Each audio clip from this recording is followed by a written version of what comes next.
New numbers show the race for Senate is tightening. Our campaign 2010 coverage continues with an in-depth look at the fight between Russ Feingold and Ron Johnson. A new We the People Wisconsin poll released this evening shows Republican Johnson leading the Democratic incumbent Feingold 48-44, 6% undecided.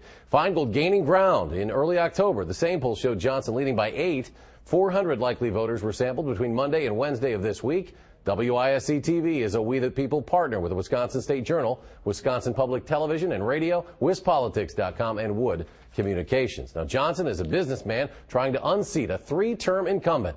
Johnson positioning himself as an outsider, lacking political experience in Washington, but not business savvy. Here's News 3's Angela Bettis.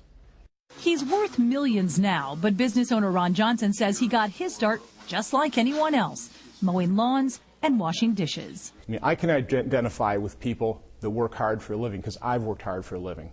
Sure, I've had some success, and I guess I'm willing to take that success and invest it in what I think is America, in terms of helping America survive. His financial success came with his company Packer, a company started by his wife's family. Now, 55 years old, Johnson has spent more than $5 million of his own money campaigning for a Senate seat. I had to make a choice. Let it be somebody else's problem or get off my rear end to do something about it. Some criticize that as buying his way in. Johnson sees it as investing in this country. I'm a very concerned American, concerned about what's happening in this country, and so I stepped up the plate.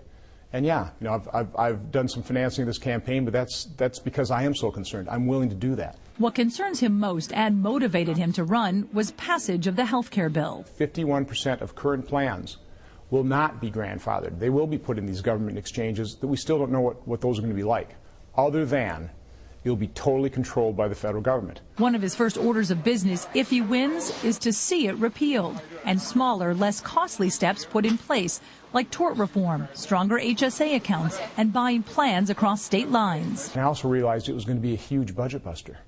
Over the next couple decades, it will add trillions of dollars to our nation's debt. Which is another reason he's running. As an accountant, Johnson says there are simple steps to reducing the nation's debt.